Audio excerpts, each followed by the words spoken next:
งวลหากปลูกถั่วงอกบ่เป็นทางราชานนท์ฟาร์มของเราเป็นที่เลี้ยงให้พี่น้องจนเป็นมื้อนี้ดังที่ได้สัญญากับพี่น้องทางบ้านเนาะว่าทุกการส่งมอบของเราเนี่ยจะมีการทดลองอุปกรณ์ปลูกถั่วงอกให้พี่น้องทางบ้านเบิ่งว่าอุปกรณ์ของเราเนี่ยใช้งานได้จริงบ่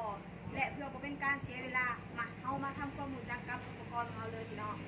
อุปกรณ์ตัวที่1ก็จะเป็น3ห้องน้ำนะพี่น้องของเรานี่เขาจะแยกสิ้นส่วนไปให้พี่น้องไปก็มีแต่หันกล่องระบายน้ำนี่ออกแล้วพี่น้องแล้วก็เสียบเข้าตัวนี้นี่เด้อพี่น้องเด้อโต๊ะต่อมาก็จะเป็นห้าวห้องถังพี่น้องนี่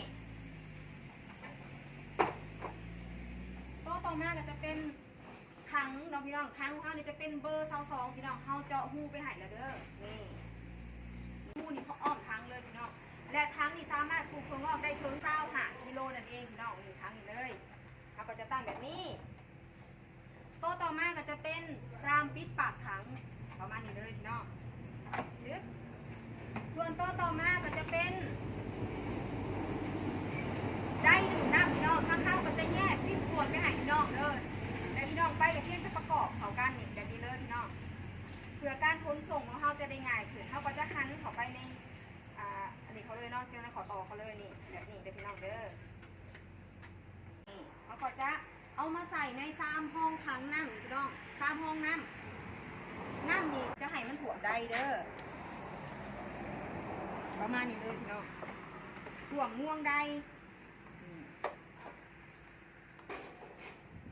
สิ่งที่ขายบ่ได้ก็จะเป็นทามเมอร์พี่น้องทามเมอร์ตัวนี้เฮาจะตั้งเวลาไปให้พี่น้องเป็นทีเรียมห้อยเด้อ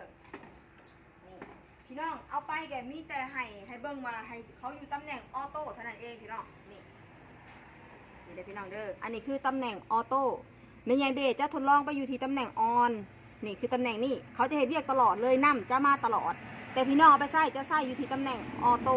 นี่ประมาณนี้และเพื่อบ่เป็นการเสียเวลาแม่ยายเบจะมาทำการทดลองว่าอุปกรณ์ของเฮานี่ค่ะใส่งานได้แท้บ่พี่น้องแม่ยายเบจะกดไปที่ตำแหน่งออนเด้อพี่น้องเด้อ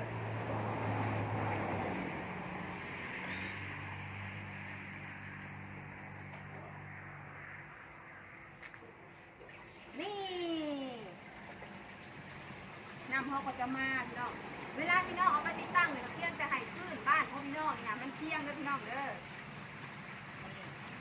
เพียงเท่านี้เขาก็จะได้อุปกรณ์หรือทั้งปลูกถั่วงอกแบบง่ายๆพี่น้องหากพี่น้องทางบ้านสนใจเกี่ยวกับอุปกรณ์ปลูกถั่วงอกกับฝากคอมเมนต์ไปตัดไว้ในลุมวิดีโอนี้ด้วยพี่น้องหรือพี่น้องต้องการในตัวแขกดำอาหารเสริมแป้งกันเชื้อราทางราชานนท์ฟาร์มของเขาเนี่ยมีจะส่งให้พี่น้องและอุปกรณ์สุดนี้ทางเราจะจัดส่งไปที่เมืองแม่แขวงเวียงจันทร์เด้อพี่น้องเด้อฝากพี่น้องเนาะหากท่านใดสนใจเกี่ยวกับการปลูกถั่วงอกเพื่อสร้างรายได้ให้กับครอบครัวกับฝากติดตามละพานนท์ฟาร์มนั้นเด้อพี่น้องบ๊ายบายสิ่งที่จะได้อันนี้จะเป็นห้าวห้องถังเด้ออันนี้จะเป็นท่อส่งน้ำที่ต่อใส่กับไดน้ำได้ดูดน้ำทัมเมอร์อันนี้จะเป็นกอกปิดเปิดน้ำเราจะใส่แบบนี้ไปเพื่อจะเบรกไว้มันกระแทกกระทั่งเนาะพี่น้อง